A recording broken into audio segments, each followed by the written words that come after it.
Joining me now to discuss the economic impact of the ongoing crisis in Ukraine and what this could mean for you here in the U.S. is personal finance expert Rob Wilson. He's a financial advisor at the Wilson Insight firm based in Pittsburgh. Rob, welcome to the Midday Jolt. Thank you so much. Thanks for having me. Yeah, a lot taking place. Let's start by talking about the impact of the war in Ukraine is having on the stock market. We saw it last week, and what this could mean for consumers here in the U.S. as they go about their daily lives. Your thoughts on this, and what do you think can happen next week?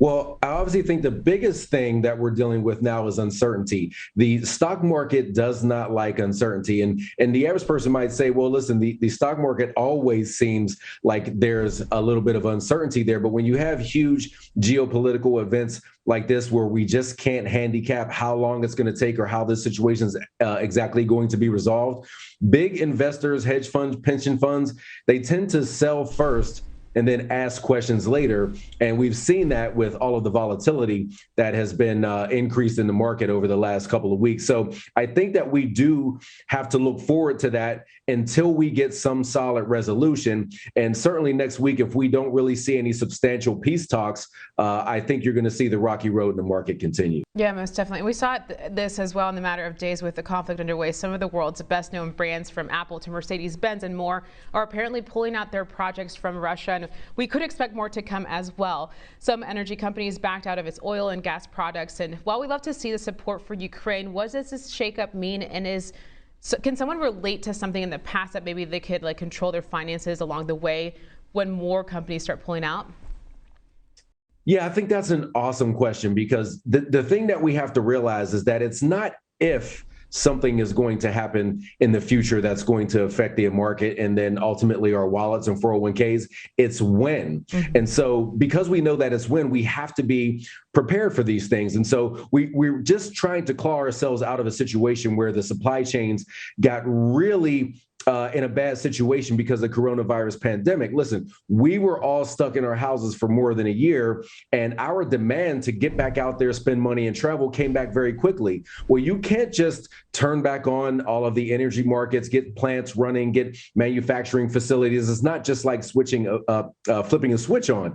And so it takes a lot of time for that capacity to catch up with the demand. And unfortunately, right when we thought we were turning the corner, we have this invasion in Ukraine, which is unfortunately going to start to still create some delays in some properties and products that we want.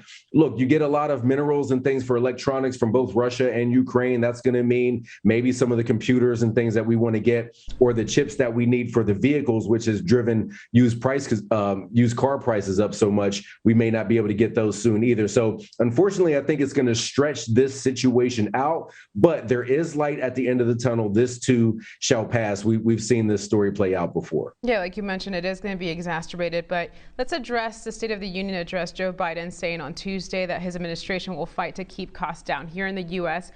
by encouraging competition and easing supply chain issues. Like you just mentioned, this isn't going to happen tomorrow. As a financial advisor, what should people be doing right now? What should our viewers be on the lookout for to protect themselves with their savings? Yeah, so I think, first of all, with some of the rhetoric around competition, you may want to take a look at your portfolio and see if you're highly concentrated in some companies that may seem to have sort of a monopoly on their industry. So that might be a company like Meta, formerly known as Facebook, or Amazon, or something like that, because those big companies could be a target for the regulators if they want to make it seem like they're doing something with regards to the competition in the marketplace. But here's what I would say overall. Events like this over the long term have proven to be really good buying opportunities. Money is emotional, and it makes you want to do the opposite thing that you should do at any given time. So when things are going well and the market's hitting new all-time highs and people in the barbershop are talking about how much money they made, that makes you have a fear of missing out, and you want to go put your money in the market.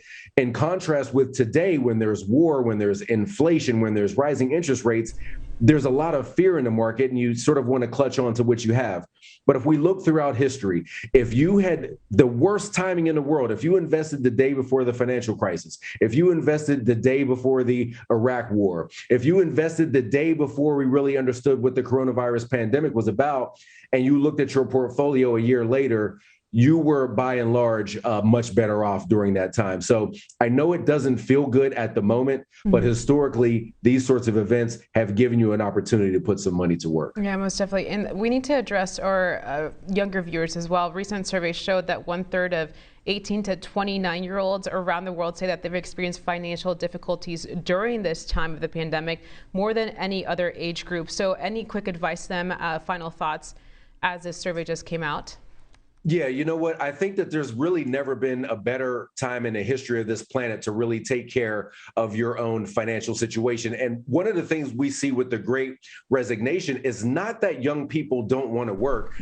It's what they're doing is they're finding a lot of opportunities to create their own path by using technology and by using the internet. When you have an 8-year-old kid who's making $40 million a year on YouTube by reviewing toys, people are saying, listen, I may not have to go sit in an unhealthy plant all day. There are some ways that I can take care of myself and take care of my family by being savvy and using the technology that we have at our fingertips that our parents didn't have, our grandparents didn't have, but they have the benefit of that. And I think they're trying to make the most of it. Yeah, no, most definitely, Rob. I mean, the sky's the limit. And Rob Wilson, financial advisor at Wilson Insight, thank you so much for this, breaking down this topic and ongoing issue right now. We appreciate it. Appreciate you having me.